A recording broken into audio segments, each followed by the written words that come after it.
tal? Buenas tardes. Mi nombre es Esteban Quarcioni, soy cardiólogo intervencionista. En esta oportunidad hablaremos del implante valvular aórtico percutáneo como tratamiento para la estenosis aórtica severa sintomática. A modo de introducción, recordaremos que la estenosis aórtica es la valvulopatía más frecuente, que su prevalencia aumenta a través de los años, siendo el 2,5% a los 75 años y llega al 8,1% a los 85 años. Conocemos que en pacientes sintomáticos el tratamiento conservador, el pronóstico es malo, y durante mucho tiempo la cirugía cardíaca fue el tratamiento de elección. En aquellos pacientes que se opte por el tratamiento médico disminuye la sobrevida, pero en pacientes con edad avanzada y comorbilidades con alto riesgo preoperatorio hemos observado durante mucho tiempo que el 30% de los mismos no ingresaban a cirugía, principalmente por el temor del paciente o el temor del cardiólogo clínico a indicar la cirugía o por la contraindicación del cirujano. En la década del 60 se desarrollaron la técnica de reemplazo valvular quirúrgico y tuvimos que esperar más de 40 años para que surjan nuevas terapéuticas. En el año 2002, el doctor Alan Kriver realiza el primer reemplazo valvular aórtico percutáneo y crea un nuevo paradigma en el tratamiento de dicha entidad. Las primeras válvulas, la Edwards y la Medtronic, en la actualidad ya contamos con válvulas de tercera generación que nos sirven para disminuir las complicaciones de la terapéutica.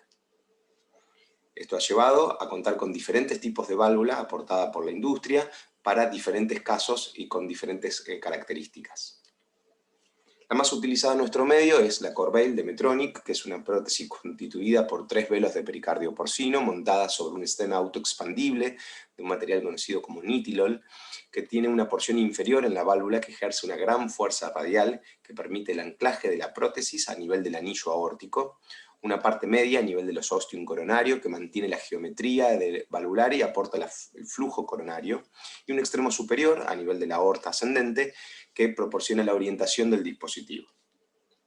Como sabemos en la actualidad, la indicación para el reemplazo valvular aórtico percutáneo es en aquellos pacientes con alto riesgo perioperatorio, debido a que es una técnica nueva y debemos conocer la durabilidad de la misma. Por lo tanto, para la selección de nuestros pacientes es de vital importancia constituir un Heart Team, un equipo multidisciplinario creado por el cardiólogo clínico, el cardiólogo hemodinamista, el cirujano y el grupo de imaginólogos. Para la selección de los pacientes contamos con diferentes sistemas de puntuación, conocidos como el SCORE, el STS Score o el Euroscore 1 y 2, que mediante este sistema de puntuación van a predecir la morbimortalidad quirúrgica de los pacientes. En Argentina se desarrolló un sistema propio de puntuación que también nos sirve para predecir la morbimortalidad. En aquellos pacientes que ya tenemos pensado otorgarle el implante valvular de manera percutánea, vamos a necesitar 3 estudios principalmente. El diagnóstico de la valvulopatía, realizada por el eco transtorácico o transesofágico, el conocimiento de la anatomía mediante una cinecoronariografía o una ortografía y angiografía de la vasculatura periférica para ver los accesos, y el estudio que necesitamos principalmente es la TAC Multislide, con protocolo para TAVI, para conocer principalmente el diámetro del anillo, el grado de calcificación, la distancia entre el anillo y los ostium coronarios y los accesos vasculares. Este es el procedimiento donde vamos a observar en la primera imagen, ya tenemos la guía pasada en el interior del ventrículo. Estos puntitos son el balón que nos va a servir para predilatar, para hacer la valvuloplastia que generalmente la hacemos. Aquí vemos el pigtail que apoya sobre el anillo valvular, el anillo está en este sector.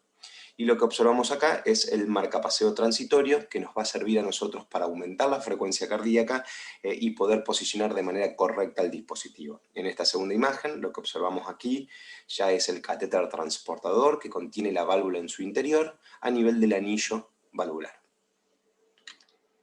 En esta imagen vemos cómo va abriendo la prótesis, la primera porción que dijimos que tiene una gran fuerza radial a nivel del anillo valvular, la segunda porción a nivel de los ostium coronarios y la tercera porción sobre la aorta ascendente que sirve para la orientación del dispositivo.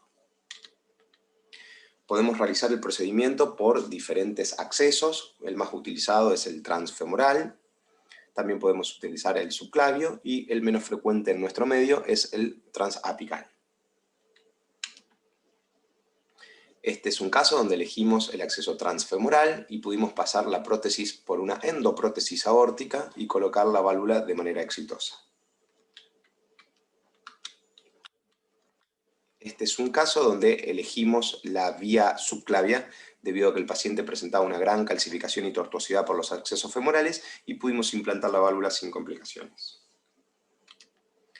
El primer estudio que demostró que la técnica endovascular cumplía con los criterios de no inferioridad con respecto a la cirugía fue el PARTNER.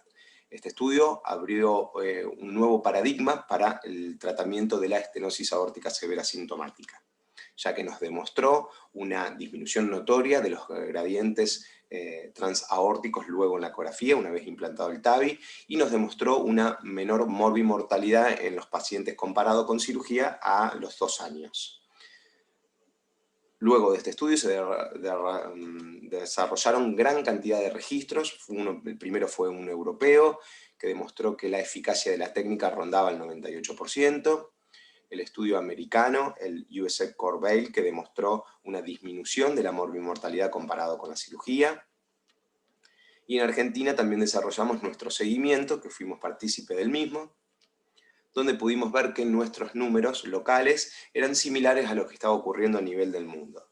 La tasa de éxito cercana al 97%, disminución de los gradientes y una menor morbimortalidad comparado con la cirugía.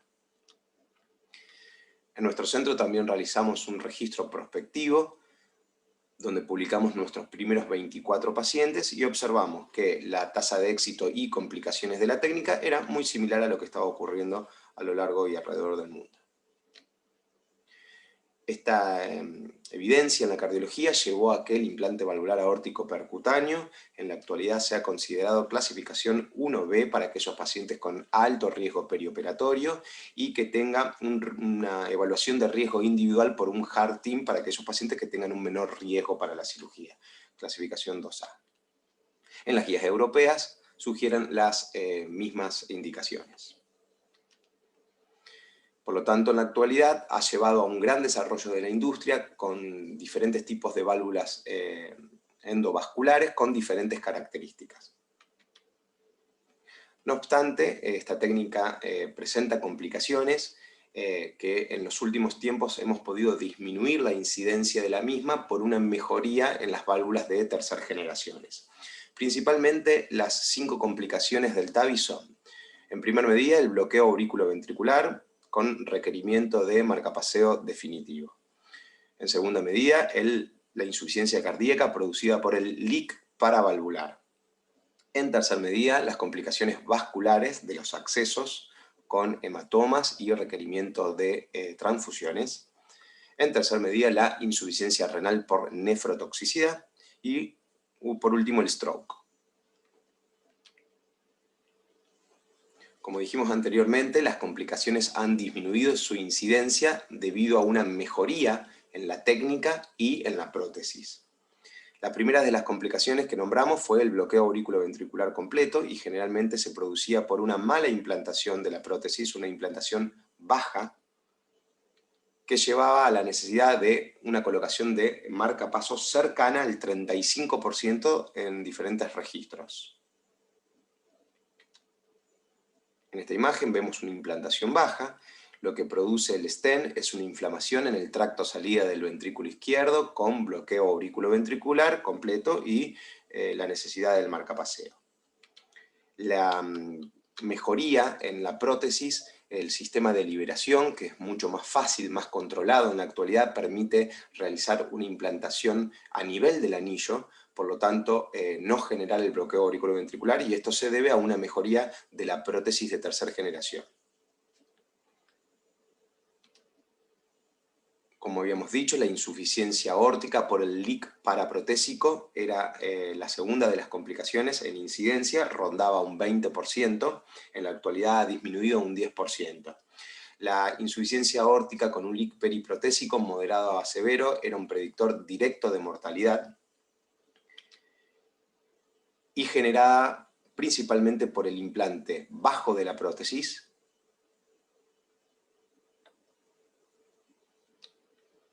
donde en la actualidad las válvulas de tercera generación, al tener esta pollerita que denominamos acá, nos disminuye notoriamente la complicación del leak periprotésico. Y como dijimos anteriormente, el sistema de liberación, que nos hace una liberación controlada de la prótesis, nos posibilita implantarlo de manera correcta. Otra de las complicaciones, que en las primeras series era del 10% y se ha disminuido a menos del 5%, era el requerimiento de transfusiones por la anemia producida por la complicación del hematoma. Se ha disminuido en la actualidad debido a la utilización de un material con menor frenchaje. Otra de las complicaciones era la insuficiencia renal por nefrotoxicidad, por el contraste. Esto generalmente se debía a que la técnica necesitaba más contraste, que en la actualidad, como ya hemos aprendido y los sistemas de liberación son mejores, a disminuir los tiempos y disminuir la cantidad de contraste. Una de las complicaciones que es poco frecuente, pero que nosotros la tuvimos, fue la migración de la prótesis, y esta se debe a un implante alto. Esta fue con una válvula de primera generación, este fue el tercer o cuarto caso que realizamos, y como vemos, esta válvula se depositó en la subclavia. La incidencia de stroke sigue siendo menor a la que ocurre en la cirugía cardiovascular, pero sigue siendo de un porcentaje de un 2 a un 3%, y generalmente se deben a la dilatación con el gran calcio que presenta en la válvula, puede producir la migración con la posterior stroke en el paciente. Es un predictor de morbimortalidad, y en la actualidad se desarrollan diferentes dispositivos para evitar la difusión del calcio.